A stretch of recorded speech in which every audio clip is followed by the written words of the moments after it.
Okay. Endora. Yes. We are so happy to have you back. And I'm saying back because you were here last week and Leah and I did a Hapé ceremony with you. Yes. And can you go into what Hapé is, first of all? I definitely can. Okay. Hapé is a beautiful sacred tobacco medicine that is honored by many indigenous people all over the world, from Australia to Africa. But most people know the Hapé here in our hemisphere, South America and Central America. And the tobacco that is used is 20 times stronger than the tobacco here in the United States of these Americas. And then it is dried and prayed over and sung to and cared for. And then it's paired with any flowers and herbs and roots. And it's ground down into a fine powder out of the ash, and is typically utilized through the nose. And what it does is essentially it purifies, it opens up your first eye and your crown and allow for communion with yourselves. I love that description. Can I ask, I've never heard first eye. I've heard third eye. What's first eye? That is your original eye. Your first eye, people like to call it your third eye, but that's the eye that is everlasting. So it is your first eye, not your third eye. Oh, I never knew that. I know. I kind of like that. I do too. We're like saying it by number. Like it's the third one. And it's Right. like, no, actually that was the first. Interesting. Wow. Interesting. And Hapé is legal. Hapé is totally legal. Yeah. Totally legal. You can find it all over. Some smoke shops, which I would not suggest. But you can get it in all 50 states and territories. So you won't be going to the clinker if you partake with Hapé. So we did a Hapé ceremony with you Last week. Yes. and it put us on our ass. It put me on my ass. So we did this ceremony and then we were going to record. But I was not in the place to record. As you can see today, I'm in a much better Yes. Your vessel, much better state Your vessel is. to interview you, where before I was just like, nah. And that's a lot of things people, they don't understand. It's like, oh, it's just tobacco and some flowers. I'll be good. No. Especially when you honor the medicine. The medicine is like, oh, you want to work. Let's do this. So what are the benefits of Hapé? Because it cleaned my ass out, There you go. That's one. literally and figuratively. That's one.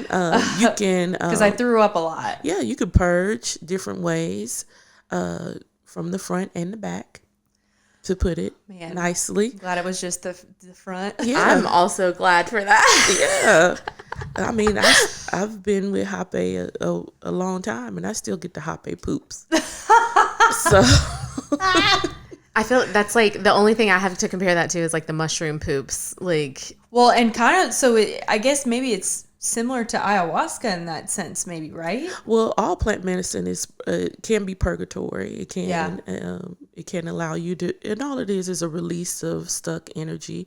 So some people cry, and then also it aids in the release of that mucus between your pituitary gland and that pineal gland, and it allows for that first eye to commune with the cosmos. So that is the benefits. Also, it acts as a nervous system regulator. So it allows your nervous system to calm. So that's why you felt like, oh, I want to go to sleep. Is that okay? So obviously we're not gonna post this, but after we did Hapé, I couldn't keep my eyes open. can I not post a little bit of it? Like, let me post a little bit of it, because it was funny looking back now at the video that we have, because I was trying to carry this interview without my co-host, and I'm like, she's just over there. Well, let's talk about this. Existing. This is Leah's chair. This is my chair. Yeah. I couldn't even get out of Leah's chair. And okay. it's less than, for everybody's looking, it's less than 1 feet away. 1 foot away. So there's that. I'm like, you don't want to switch chairs? No. And like, Endora, I find you incredibly fascinating. But that interview, I'm like, don't fall asleep. Don't fall asleep. I was falling asleep. Yeah, your nervous system was like, oh, thank God, I can rest. You know, that makes a lot of sense. Thought about it like that. Well, I think maybe we should touch on our experience a little bit, because it was kind of like, I think I was a little bit naive in thinking it was going to be more like a DMT type experience, where it was like in and out, 15, 20 really minutes. Quick. Yes. And it didn't do exactly to me what it did to you.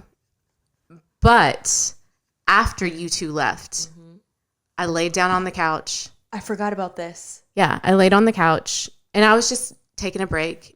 And my husband left to take one of our kids somewhere, and he comes back 2 hours later and I'm knocked out. Yes. And he was like, you've been sleeping this whole time? And I was like, I think I have.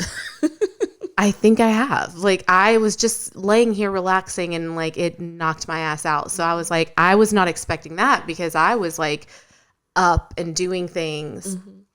But also, can you go back to like how she blew it in her nose? I want them to like know all of it. Oh, okay. Can we talk about all of it? Of course. So, of course, I serve myself first, and please keep in mind that tobacco is a protective plant medicine. So, anytime I'm of service, you will see me do Hapé, because one, I'm a highly sensitive person, so I want to protect myself as I am of service, because I don't know what may come up and out. That makes a lot of sense. Yes. And so I serve myself using a crepe. It's a small tool. It has a long end and a short end. And you just take a deep breath and you blow it into your nose. There's different blows that you can indulge in. One is like the hummingbird, my namesake. So you can do like a quick blow, like, or you can do the jaguar blow, which is. I am so glad we didn't do that jaguar. Same. Damn. But we did the deer. Yes. Yeah, we did the deer. The deer, which is a. So if you ever hear deer tromping through the woods, they have that little light step that you can barely hear. And so that deer blow, and that's very good for that first eye opening. And so I use a tool called a tepe to administer to others. And it has a skinny end and then a fatter end in which I blow. And I clear myself and instruct the participant to clear themselves and set an intention. That's very important. Setting intentions with all plant medicines. And then we always honor that left nostril first, that divine feminine.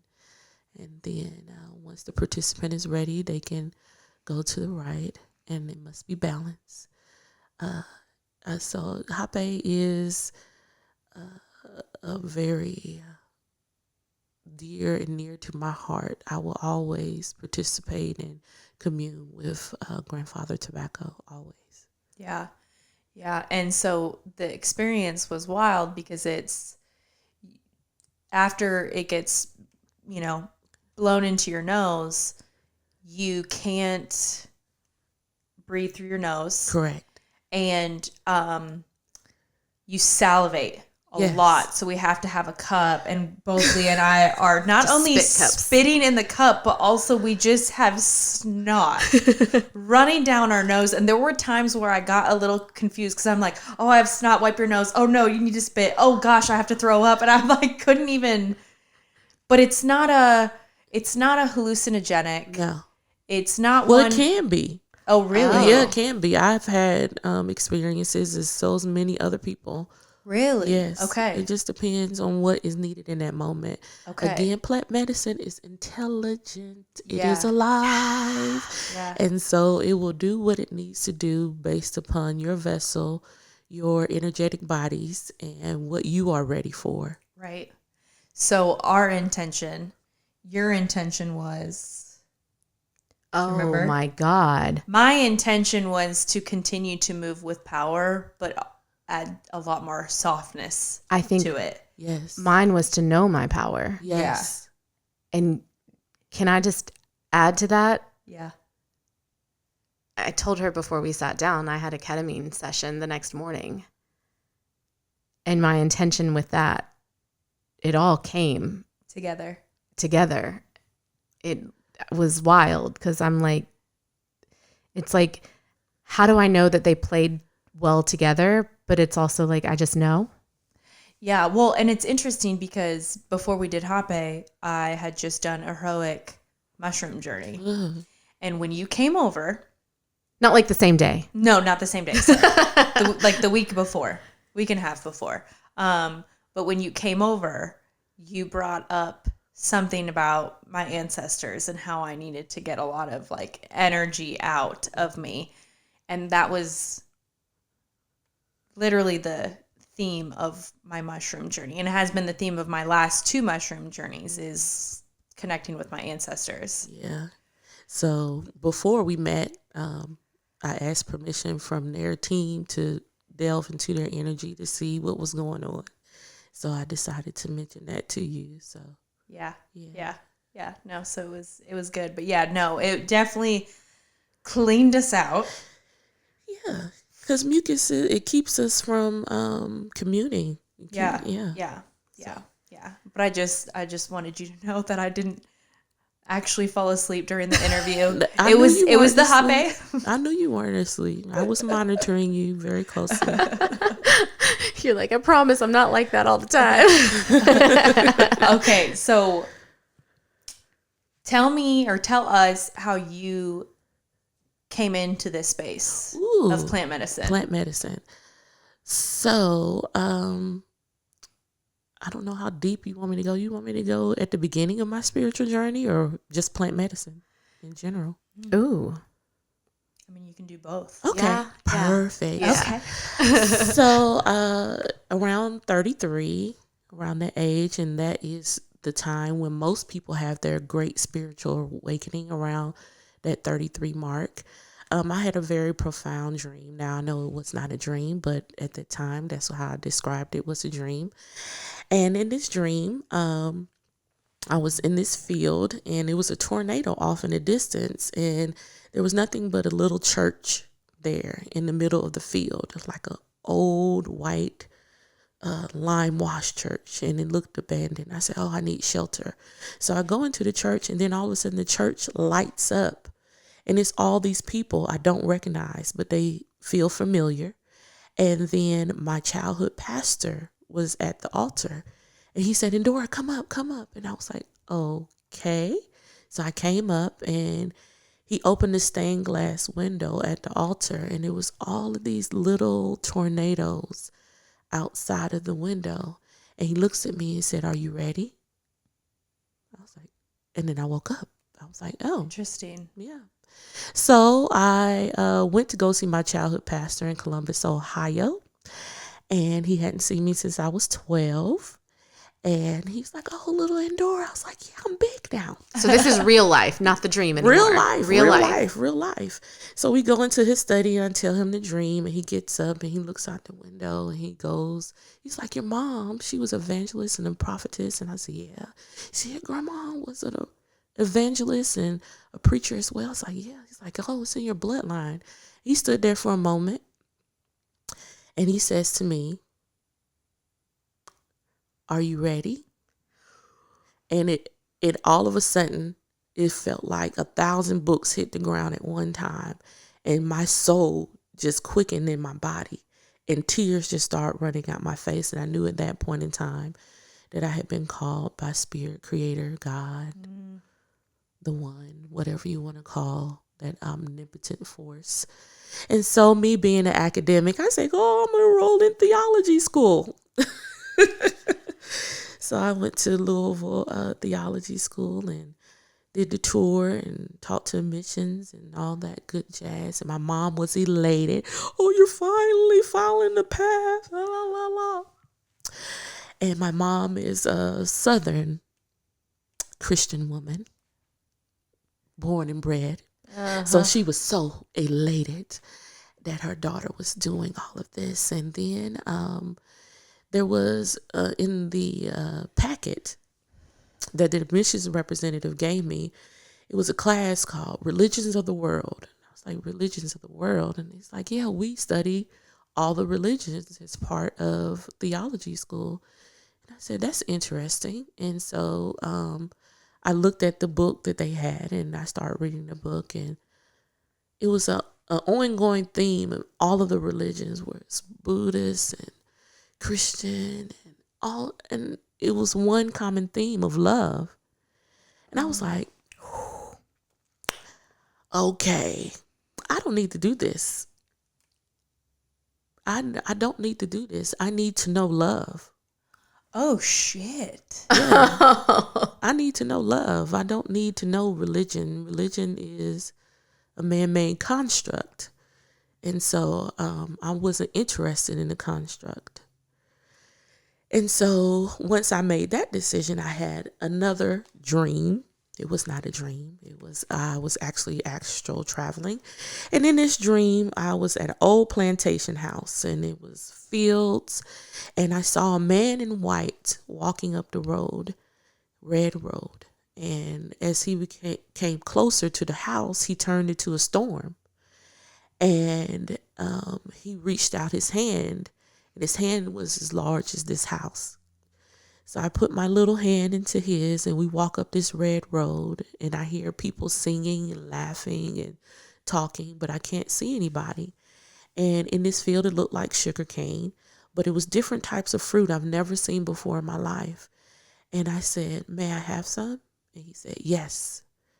And so I kept struggling to try to see this man's face, but I couldn't. Every time I looked up, it was just a storm. It was lightning and thunder and clouds, but I wasn't afraid at all. It was an overwhelming sense of peace and safety. And so I took the fruit, and it looked like a pear. I wasn't choosing anything that looked weird in my dream. I was like, growing up in a religious household, you never eat in your dream, never. So I was like, I've never heard that. Oh no, you never eat Why? in your dream. Oh, because that's how. Because you might be eating something in real life? No, that's how different energies and entities are invited in. Kind of like how the snake and the fruit from the tree. Correct. Okay. I don't know the Bible like y'all. So. That's okay, but it's always is, especially in the Black community, that you'll hear the elders, don't you ever eat in your dream. You don't know somebody putting a hank on you. Oh my gosh! So, but I felt safe, and I bit the pear-like fruit, and it had bright pink flesh, and it was so sweet. It tastes like sugar water, and I said, "Oh my." It's so sweet. And he started laughing, and it was like, whoa, and it was just thunder and lightning. And then all the people came out, big, little, tall, black, white, Asian, young, old, and they were all dressed in white. And they said, we've been waiting on you. And then all of a sudden I was back at the house, and my mom was there in the living room area, and she was pregnant, and my eldest daughter was there, and she was pregnant. And my mom said, I think I'm going into labor. She starts hooping and hollering and all this other stuff. I said, Mom, just lay down on the couch. So I deliver her baby. And then my daughter water breaks, and I deliver her baby. And so then I go out on the porch, and I'm like stretching. And I look to my right, and there is an older Black woman dressed in all white. And there's a stand there with crystal clear water. And she says, you thirsty? I said, yes, ma'am. And then I hear voices say, oh, she's respectful. And she said, you can go ahead and have some. And so I drink the water. And I wake up. So I was like, oh, I don't know what to do with this information. So I kept on my little spiritual journey, and I went to a women's retreat, spiritual women's retreat, and I made friends. And about a month later, after I came back from a retreat, one of the young ladies called me, and she said, Endora, I want you to come to ceremony. I was like, ceremony? She's like, yes. I said, what type of ceremony? She said, just show up. Oh, shit. Just show up. And I was like, okay. And so, I drove to Atlanta. And luckily, my spirit guides had already been working with me. And I had been vegan for about a year at that point. So I wasn't worried about anything else. And she's like, your diet has to be clean. But I know you're already vegan, so you don't have to worry about the dieta. I said, dieta? She's like, yeah. And so we'll get there. She's like, guess what? I was like, what? She's like, we're doing ayahuasca. Have you ever heard of that? I was like, I've heard of it, but I don't know what it is. She said, you're going to love it. I was like, okay. Surprise. It's quite the surprise. Yes. Ayahuasca. So we go to this house, and it's like 30 people in this house, and we're all sitting on the floor. She's like, I'm going to be over there. I'm like, okay. She's like, yeah, I need you to have your own experience. And I was like, okay. And so I sat with Mother Aya, and that was a profound experience, my first experience. Do you want me to go into that? I mean, for that to be a first experience, Yeah. I know a lot of people do that. It took us a minute to get Yeah, I was fucking terrified to that. Oh no, I've always been an adventurous person. I was the kid that you would come home and I would be on the roof. So no, it's that stuff. Yeah. The purging, that's nothing. And I didn't even know about the purging. She was like, just bring it. She was like, we're going to stop by the dollar store and get a bucket. I was like, oh, okay. And she's like, well, you might throw up and you might poop and stuff. And I was like, okay. You're like, okay. I mean, it's a human function. You throw up.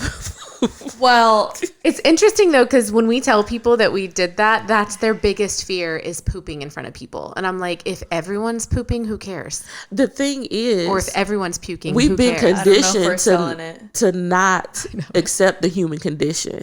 And the human condition, and that's what all plant medicines teach us, is that guess what? Surprise, you're human. And so is she, and so is he, and so are they. And exactly. So why do we make it so weird? It's very true. It's very weird. So true. Yeah, so my first experience, I do want to talk about that a little bit.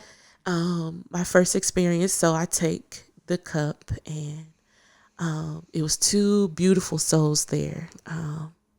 Facilitating, and I must honor them. At the time, they went by Mother Jaguar and Father Condor, and so it was a Jaguar and the Condor, and they served the medicine. And I do have to tell a little anecdote. I see Father Condor walk across the living room area before the ceremony starts, and he's a white male, and he has on a dashiki. I'm like, wait a minute.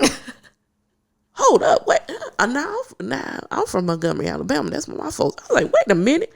Not in this African American presence. Wait, this may be dumb. I don't even know what that is. A dashiki, it is a traditional African shirt that men wear in Africa. So as a white man, he had one on. Oh, and you're like, exactly. Wait a minute. Yeah, are you appropriating? Exactly. And then I heard my higher self says, you don't know his story, sit down. Because I was getting up. Ooh. And my higher self said, you don't know his story, sit down. Interesting. I was like, ooh. Okay. And so before the ceremony actually started, they was like, we're going to bless everybody with rose oil. And Mother Jaguar take one half, and Father Condor take the other half. And I was like, I want Mother Jaguar to do me because she's a black woman. I was like, and he gets my side. I was like, poof. So he comes to me and he says, what's your name? And I said, Endora. He said, I am Father Condor. I said, okay. And then he takes the rose oil and he blesses my first eye, and I go, swoop. And I look at him and I said, I know you. He said, I know you too. He said, we'll talk later. Chills. We'll talk later. And so I take the drink. It tastes like, people always want to know, what does it taste like? Dog shit. It tastes like Not spoiled prune juice, like in dirt mixed up. That's what it tastes like. That's a really good description. I've never had prune juice because I figured prune juice tasted like shit, so I never Spoiled prune juice. I know. So I can't even imagine. A dash of dirt. With some With dirt. a dash of dirt. Yeah. Yes. Because you got that grimy, like. Yes. Yeah, there's a lot of dirt in it. Yes. But it's actually the ashes from Mother Ayahuasca and Katrina. So that's what that dirt is. yeah, I lay down and they started playing music. Now, people need to understand that the Icaros is very important for ayahuasca because she is alive. The Icaros acts as an activator and a scalpel within the ceremony. For people who don't know, Icaros is the sacred song of the medicine, the sacred songs of the medicine. That which is also why like it's so important, like when you're doing these medicines, like the music plays a very big role in your experience. It's enormous. Like it's like very important. Yes. So they start the Icaros and I hear a voice say, lay down. And I lay down. And then my intention when I was taking the medicine is I need to know godly wisdom. I don't want nothing else but godly wisdom. That's it. And all of a sudden, I'm standing on this cliff and I'm watching this beautiful sunset. And I hear a voice, this is my godly wisdom. And then I'm transported down into a valley and there's children playing. And I hear the same voice says, this is my godly wisdom.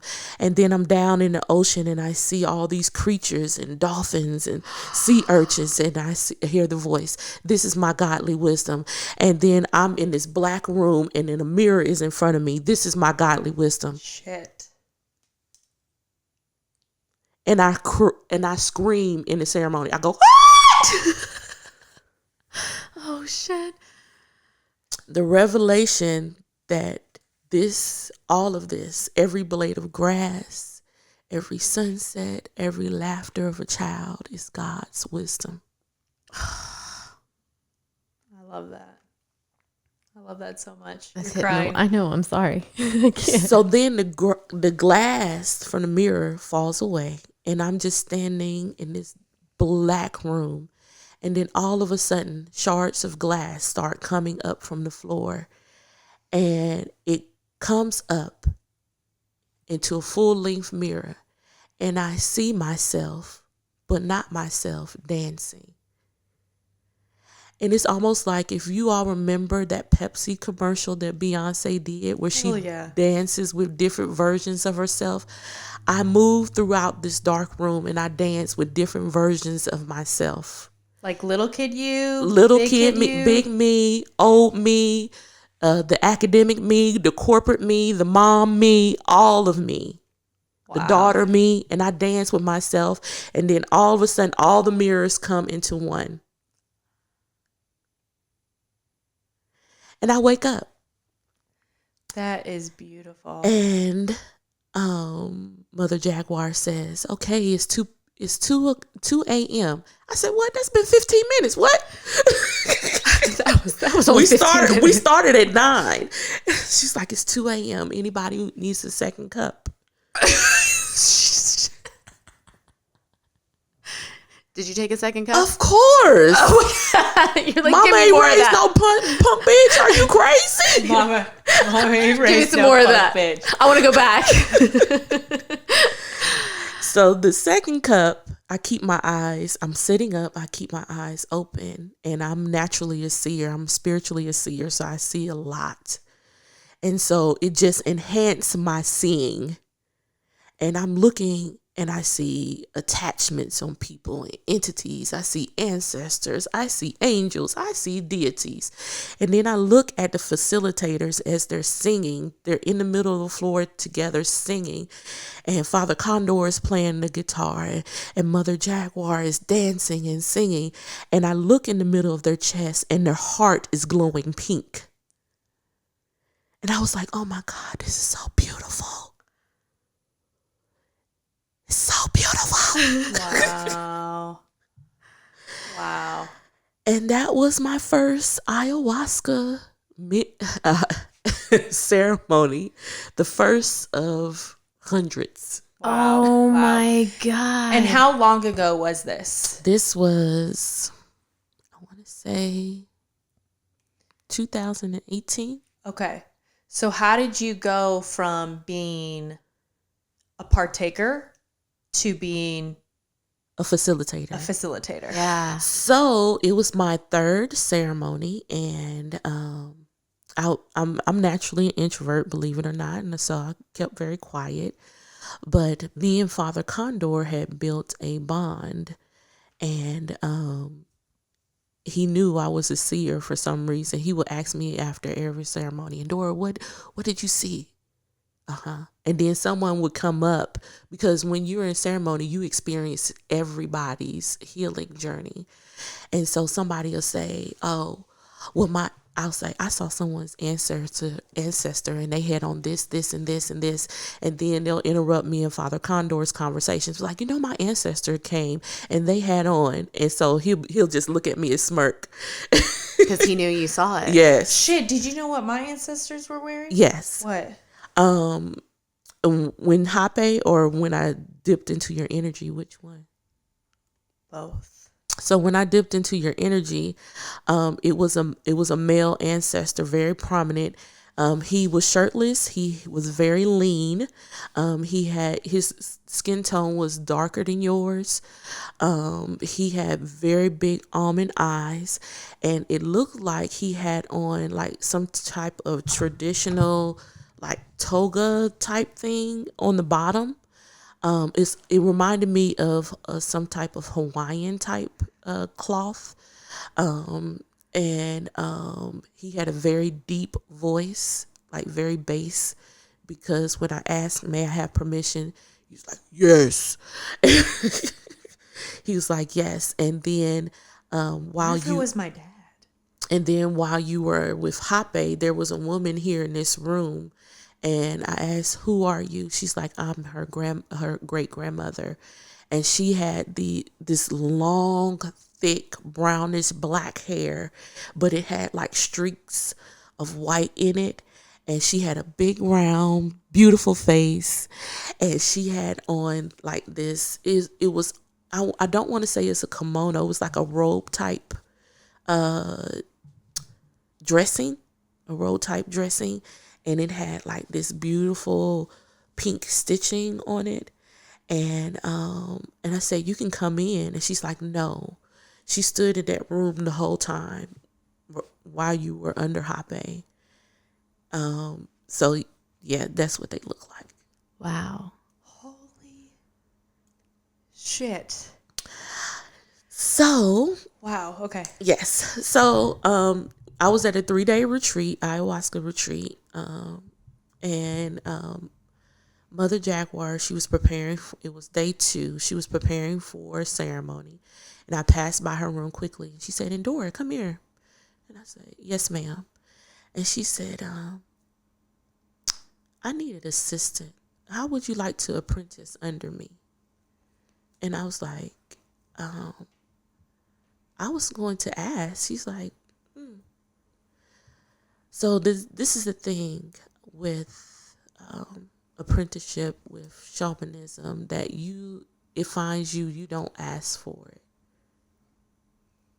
It finds you. And so she's like, yes, I would love to have you help me. And so from that day forth, I was under her apprenticeship. And I learned so much how to set up ceremony, ikaros, how to deal with entities, how to deal with people with mental health issues, trauma informed, just so much, so much, so much.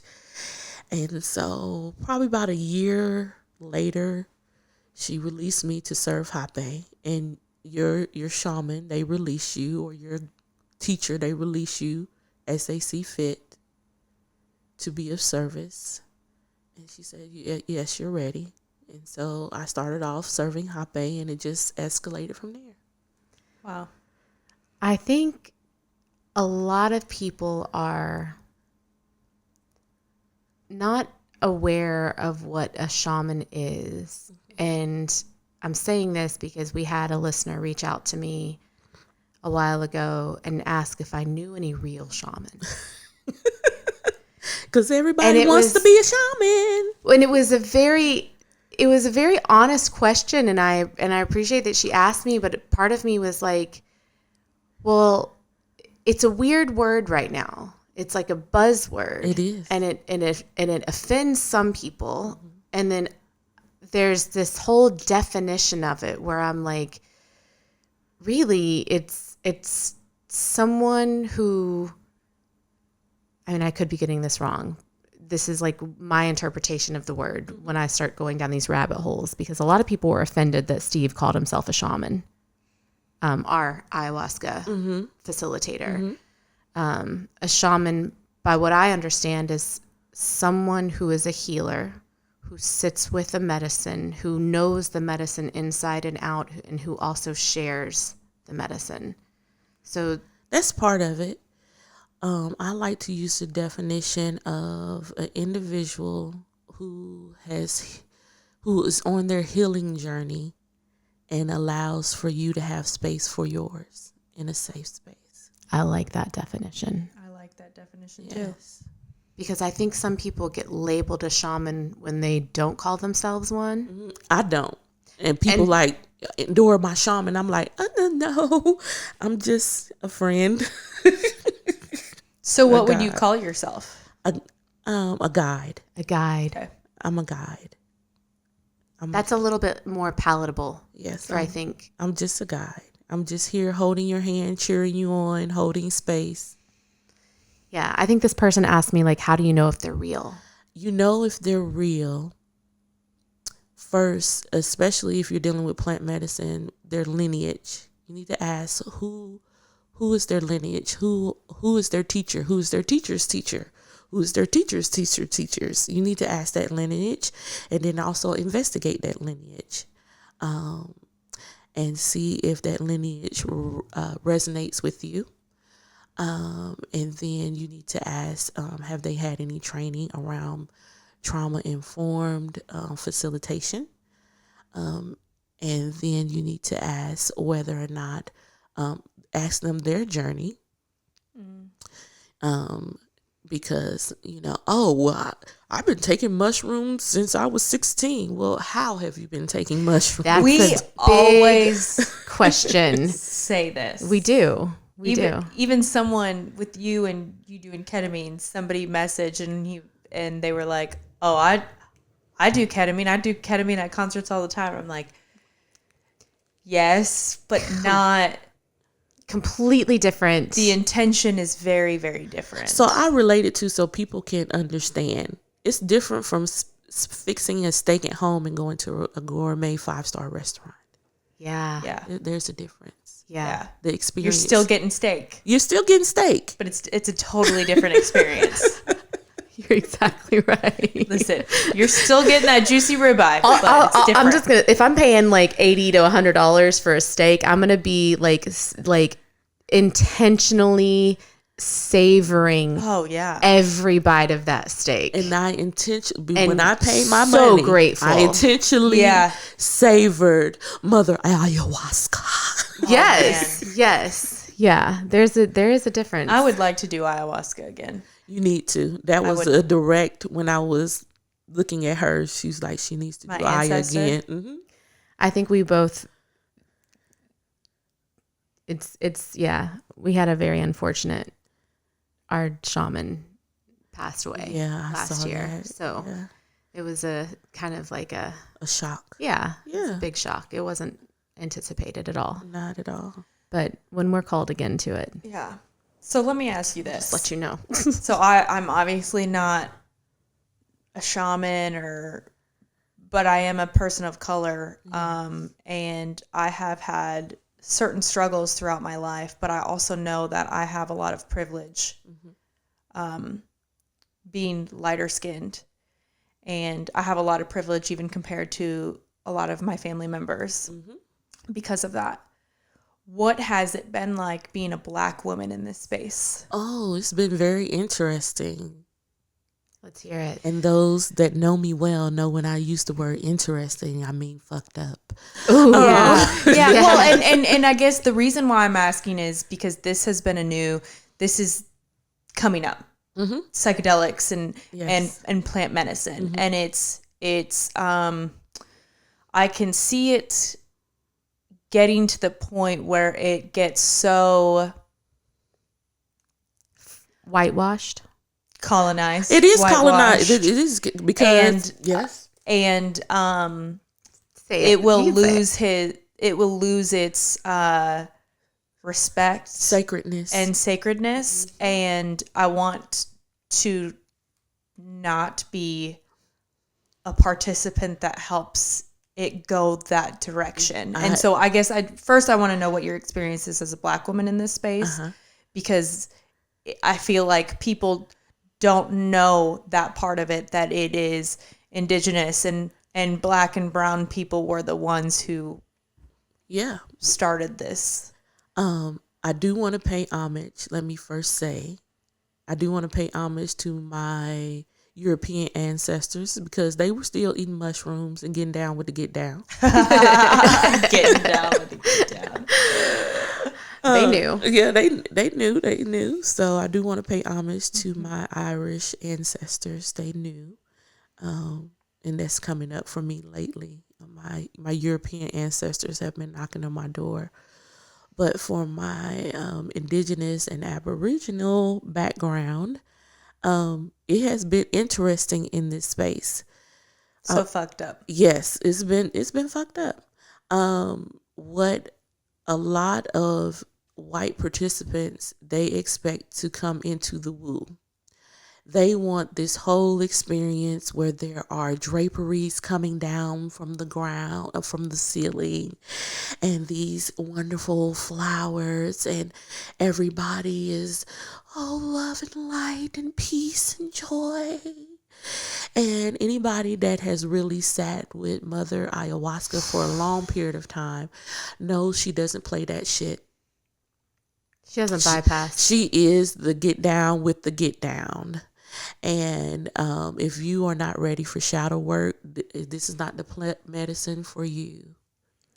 This is not the plant medicine for you. If you're not ready to dig deep into yourselves, plural, because not only will she deal with you, she will deal with your ancestors, she will deal with the collective within you. What I have found is that white spaces, they question your aptitude with the medicine. And what I mean by that is when you are training with the medicine, your teacher teaches you how to navigate the medicine. So you're half in and half out. So you're half in this reality and you're half out of the spirit world. And they get uncomfortable with that because they are seen. I see you. And that scares white people. Wow. That scares white people because they have nothing to hide behind. And so they are trepidations with sitting with people of color because we naturally, it's ingrained in our DNA to naturally connect with the spirit world. Interesting. And so they know we're not going to just see the surface of your shadow. We're going to see all of your shadow. And that's scary for a lot of people. But understand that there's no judgment there. I'm not here to judge you. I'm here to offer space for your shadow.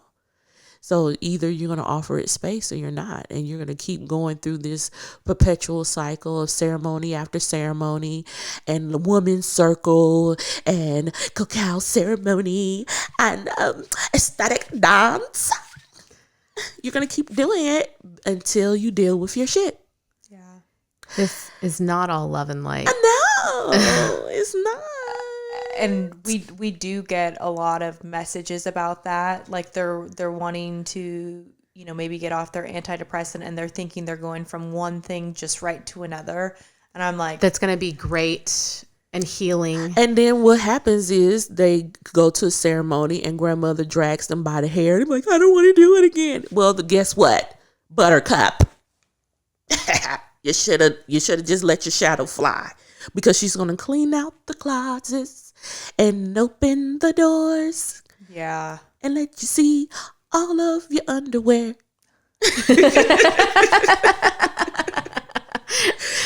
So what I am seeing happening in this space of psychedelics as a whole is there are companies that are trying to, like pharmaceutical companies that are trying to remove the synthesize. They're synthesizing the medicines to remove the hallucinogenic effects, to remove the spirituality component, to remove the essence of it. So you're not doing any shadow work.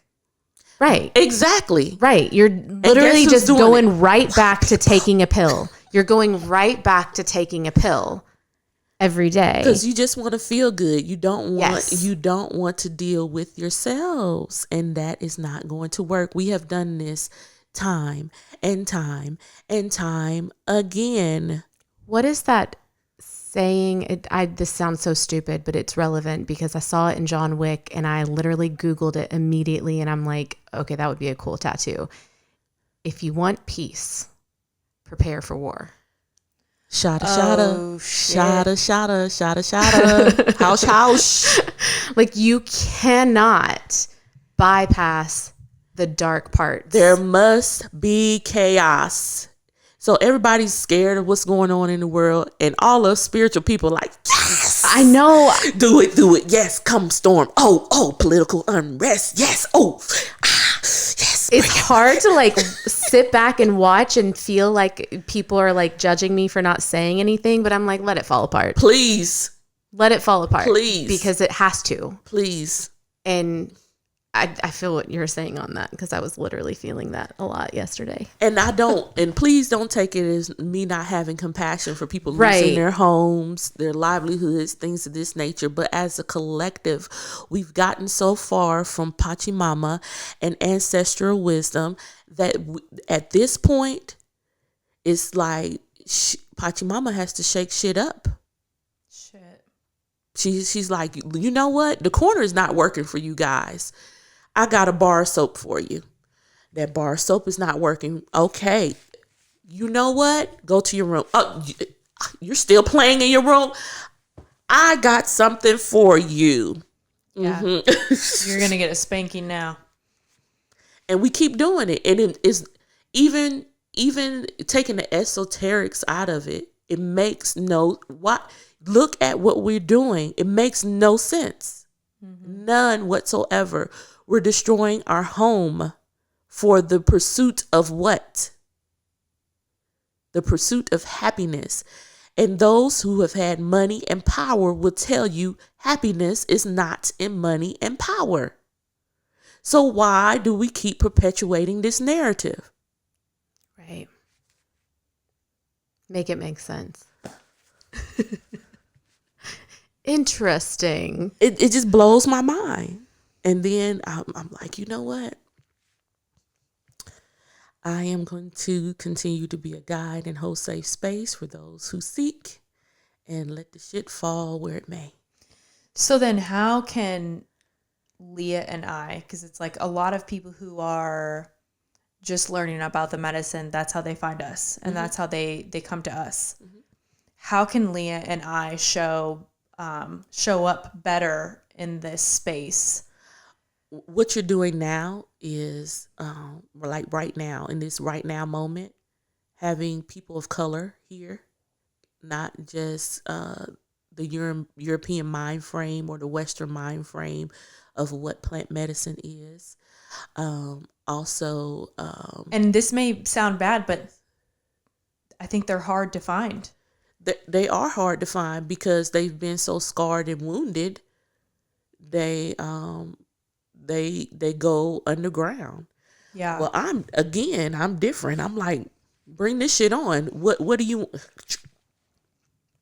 What? You want to deal with racism? Come on, let's go. Let's go. Let's deal with your privilege. I think that is what it is. Like, the people that we've talked to in this space are on the Western side of it. They're on the clinician side. They're on the, like, which is easier for a lot of people to digest because then they trust it more. And then where we've talked about underground so many times, and but nobody underground wants to talk. Right. That's very true too. Well, it's a lot of legalities that go with that. Yes. But Mother Ayahuasca has taught me there's no such thing as fear, so I fear nothing. Yeah. So I tell a lot of my clients all the time, when they decide to gas us, I'll be singing medicine songs all the way. Oh my gosh. And two, I totally forgot to say this, but when we were doing Hapé and Leah and I are throwing our guts up, she's just like singing and yeah, it was nice. Soothing. Right. It was soothing to hear. Yeah. And I kept like rubbing your leg because there was just something comforting about touching you. I bring the mothers. I have mother energy, so I bring all the mothers. And so you feel nurtured in my like, Endora, I feel so safe when I'm with you. Come on, baby. You do have a very motherly energy, even though I thought you were our age. No, I'm not. No, you could be our mama. Yes, come. You are our mama. Yes. We're just going to start calling you mother. You call me whatever you want to call me because it's irrelevant at this point.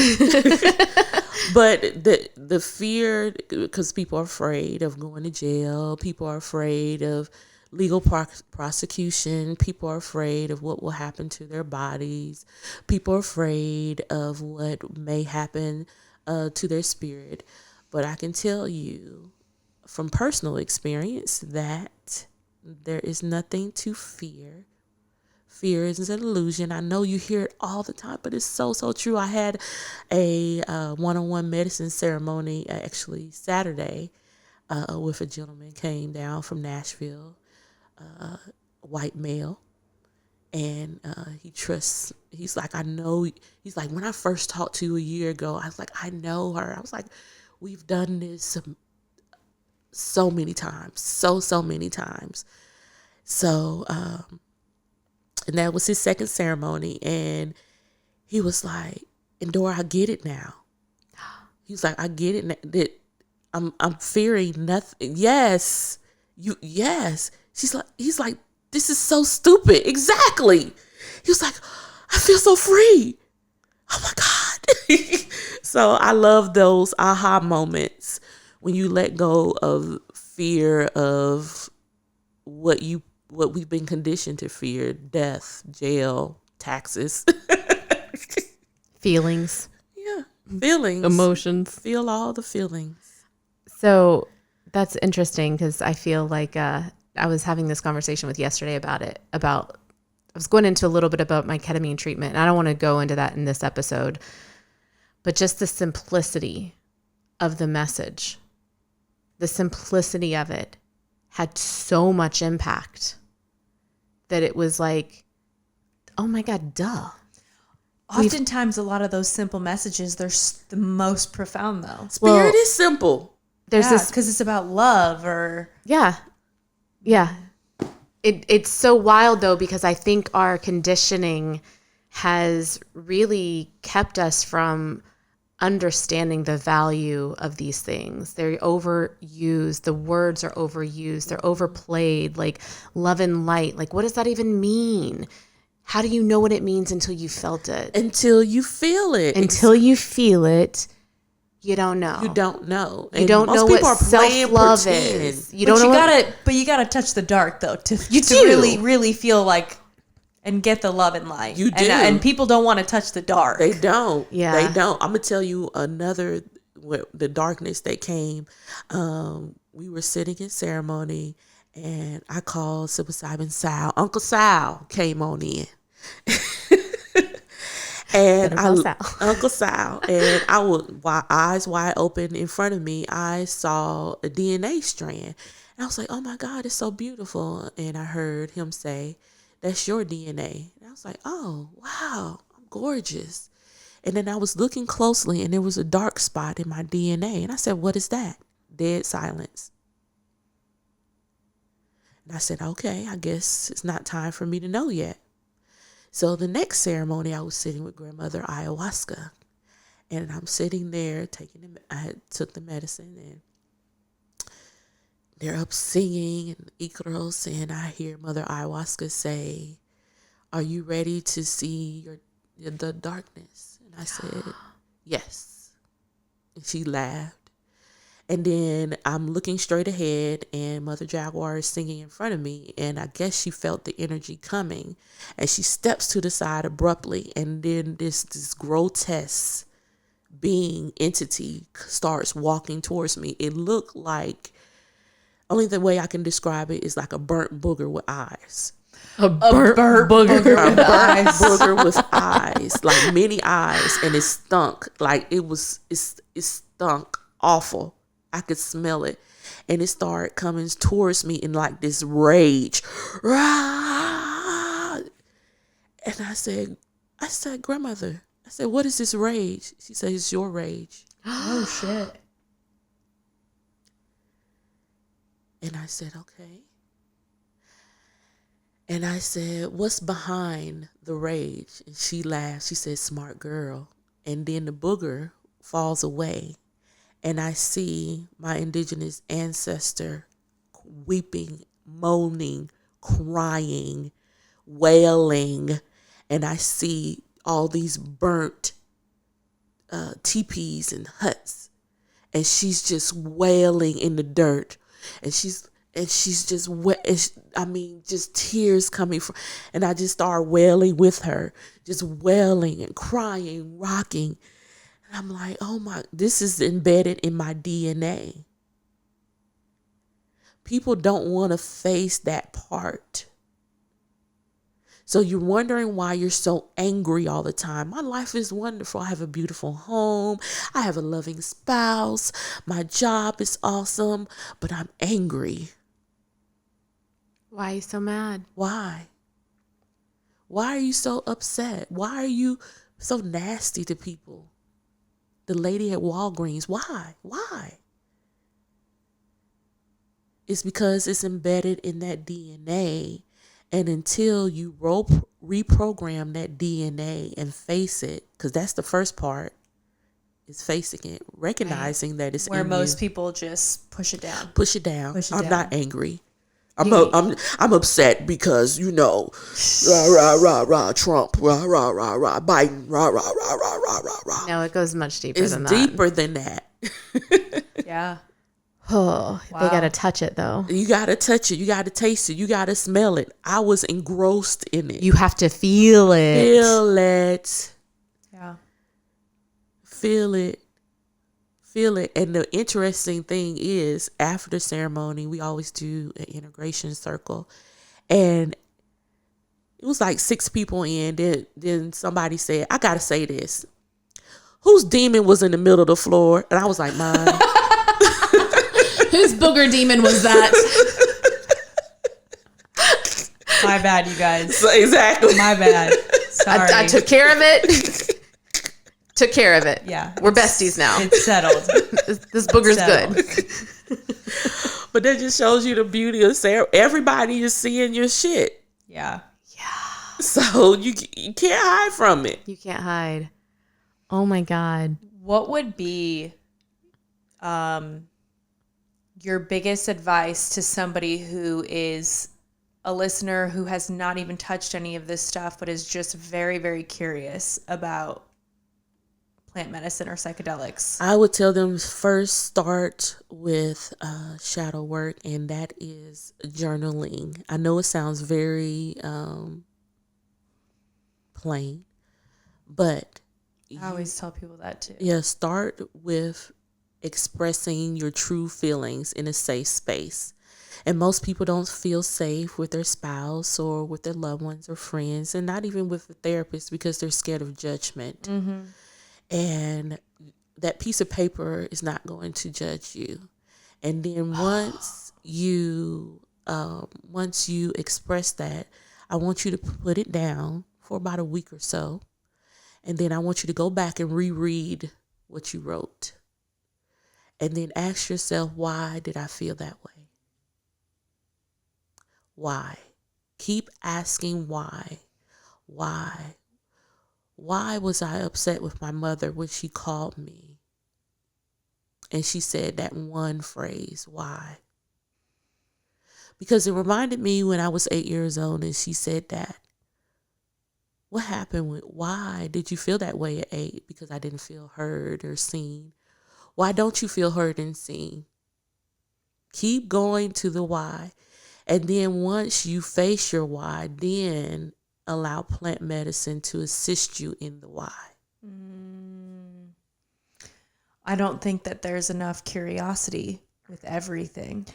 We were just talking about this. The episode we dropped maybe today, or maybe it was another conversation. I'm like mixing up my conversations here, but it's like it's not the why that's the aha moment. Do you remember who we had that conversation with?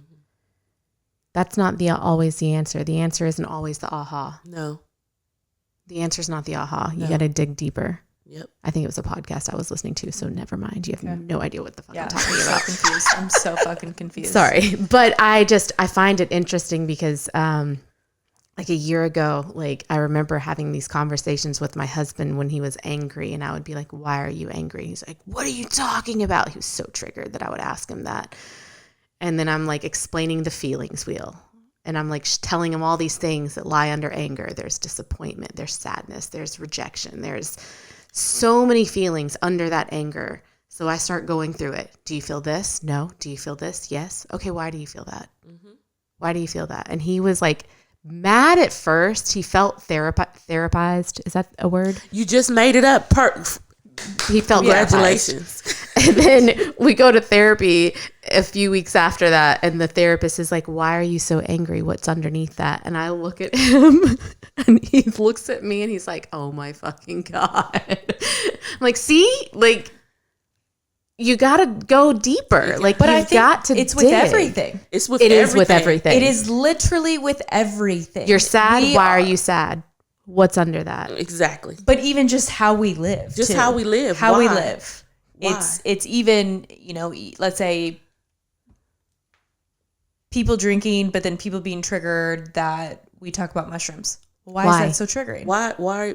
Or you can't even have a conversation.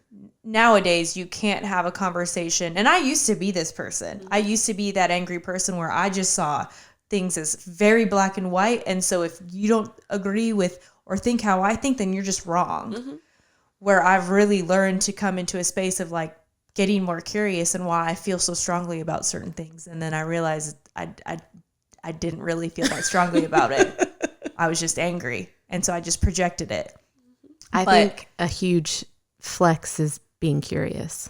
It's the biggest flex. And it's like, we can't even have hard conversations anymore because people are so in their bubble. They can't take a step back and be like, oh, well, tell me more about that. Or I'm really curious, or, and I think that is really kind of the sign of intelligence. Being curious, and they program us. Curiosity killed the cat. That's not even true. The full thing. Exactly. It's curiosity killed the cat, but knowledge brought it back. Exactly. Yes. So they just feed us just enough. Yeah. Just enough to fuck with our programming. Right. And then we ingest that into our DNA. And then now it's intertwined into all of our vessels. And that's what it is. Yep.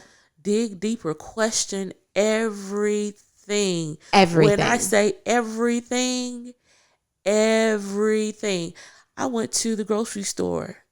I was only picking up a couple items. I spent 2 hours in the grocery store because I was like, what is this metadextrin with guana glue? What is this? What is this?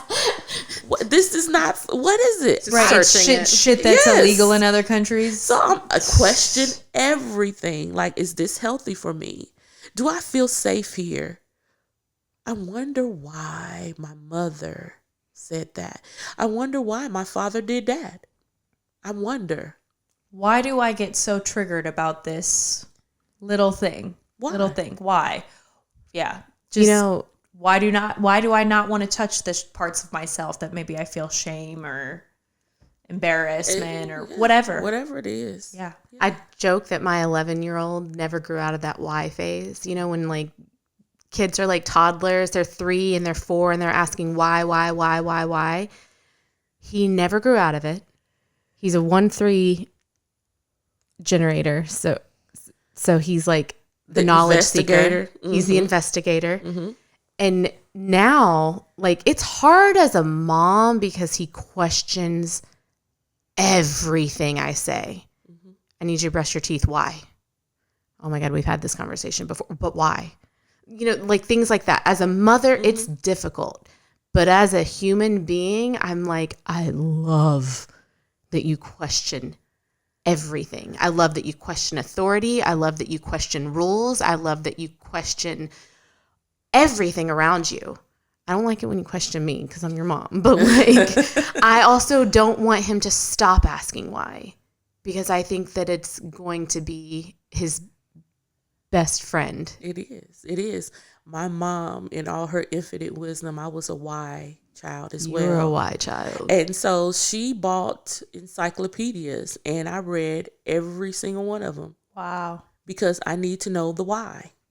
What is happening? Why?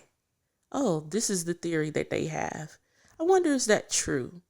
Let me go outside and do a little 8-year-old experiment. Let me see if ants really burn under a microscope. That is Austin. Yeah. That's my child. I want to know why. And so I'm not afraid. And we were talking about being a psychonaut. So that is, he's like, I'm a little trepidatious on that term, but that's why I am a psychonaut, because I'm not afraid to go into different dimensions and realms and see all the things that need to be seen and commune with everything. So are we psychonauts? Yes. Because we explore our minds. Yes. Well, and we're like, Hapé? Yeah, sure. Let's see what happens. Exactly. Let's see what happens. 'Cause, I mean, our ancestors been doing it millions of years, and we're here, so it got to be safe. Duh. Y'all, think about it. Well, I don't know what's in the ayahuasca. Well, if you get it from an indigenous supplier, you know exactly what's in it. Well, and do you know what's in your pharmaceutical drug? They don't know. They don't know what's in the Swiss roll, but I guarantee you they're scarfing it down. Yeah. Scarfing it down. Make it make sense, people. Make it. And this is expanding your humanity. This is expanding yourself. But I think people can't see past the world that we live in currently. And again, that goes back to getting curious and going into the whys of things, because they're like, unless they've experienced it, it doesn't exist. And I'm like, well, listen, we've been around for a super fucking long time. Yeah. So, and we've been around for a lot longer than like a pharmaceutical drug. So, but also, if you want to save the world, save yourself. Yeah. Shada. Shada is a Yawanaw word, means great and many thanks. So you'll hear me say that. How do you say it? Shada. See, I'm thinking it was like this. Like, but yes, it is. It's like a word for this. Shada. Yes. Yes, but Shada. So, Endora, you're local. Yes, you're here in Louisville, Kentucky. Yes. How can people find you? Well, you can find me. I shut my website down due to Spirit's direction. Oh yeah, that's right. Yeah, I did, because people. Let's see, how can I say this? People were not taking their spiritual journey seriously. They want to dib and dab, and there are people for that. But I'm of the spiritual guide I am here to guide you, and I need movement. I'm not going to be your cheerleader while you're standing in the same place. Sorry, I'm taking notes. Literally. I am not going to be, I'm not that guide for you. There are plenty of other guides. I can refer you to someone who does not mind that. However, I am in a different place in time right now, and we are post the Great Awakening, and so no longer time for games, because I do carry that mother spirit. It's chop chop, let's go. So they can find me at my Instagram at Natural Knows, or you can email me at the Natural Knows, and that's know like knowledge, knows, at gmail.com. I think we needed to see her today. I think so too. We have, this whole like you want people who are ready to jump off the deep end. Yes. And we've been struggling with that a little bit, because we have like setting the boundaries. Like setting boundaries. We have people reach out to us, and sometimes it's like, oh, I don't know if they're ready for the work. And we want people who want to do the work. They're willing to do the work. Mm-hmm. And your spirit man knows. So it's at my discretion. And I've turned people away. I've told them no thank you and refunded them. I play no games. We are here to bring forth new earth. I will see it. I will be an old lady when I see it, because Spirit already told me I'll be 96 when I pass. Oh, damn. So you got a lot of life to live then. Yeah. So I will see the beginning of new earth. And I'm here to assist in that mission. So thank you for your cause and contribution. You better thank Spirit. Thank you, Spirit. You better thank Shada.